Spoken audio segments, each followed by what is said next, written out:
Raspberry from 1958. I'd like to talk to you for a couple of minutes about new business development for the creative services industry. That's what we do. Reason to be talking to you about it. 1958 are business development consultants. We've been around for quite a long time. We follow a tried and tested methodology that I wrote about 15 years ago. It's called TLG3, and that really defines how to run new business campaigns for creative agencies. So our clients are advertising agencies and graphic design companies.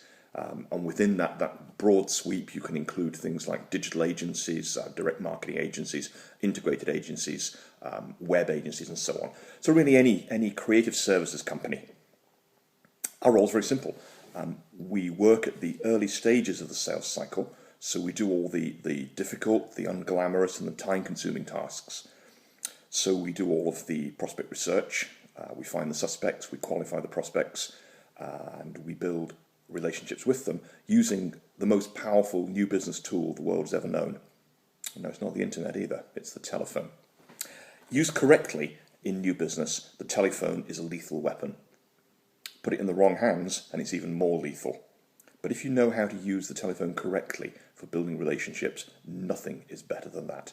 And anybody that tells you any different is either frightened of the phone, and we do see that, or they haven't got the faintest idea how to use it effectively.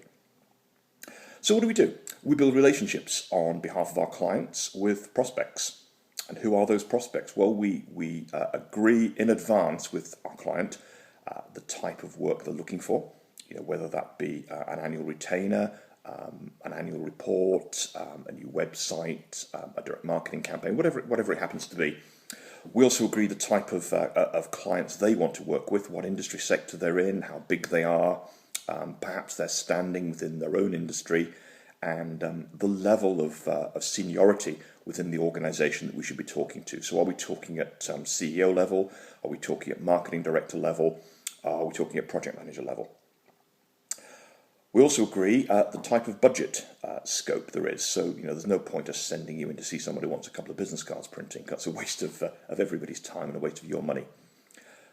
So we'll agree with you a range of budgets. It might be, for argument's sake, we might be looking at literature campaigns with a minimum spend of £5,000 or $8,000 and upwards, and anything less than that you're not interested in.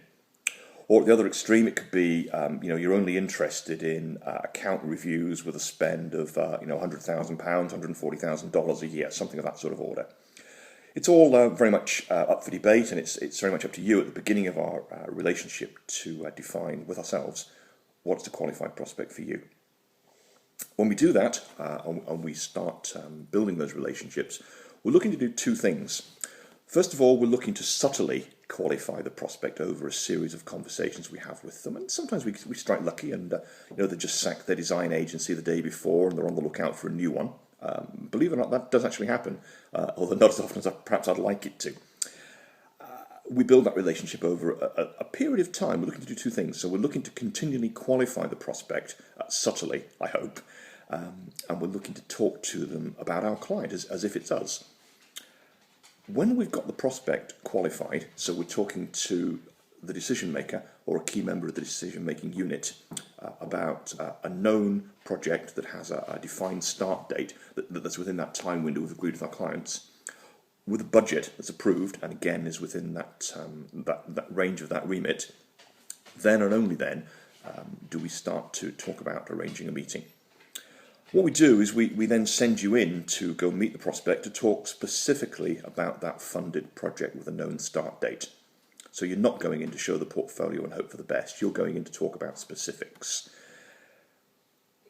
How many of those can you expect to win? Well, you ought to win most of them really, because the client is already keen on talking to you. He's comfortable talking to you through ourselves.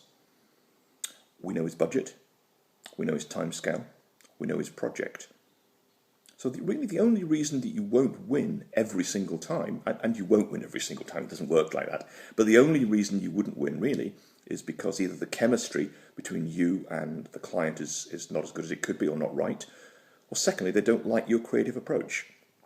There's nothing anybody can do about those two, but our clients comfortably expect to win something in the order of 70% minimum of all of the prospects we put them in front of. Now, that's a high number, but if you think about it, every single prospect they're going to see is well qualified.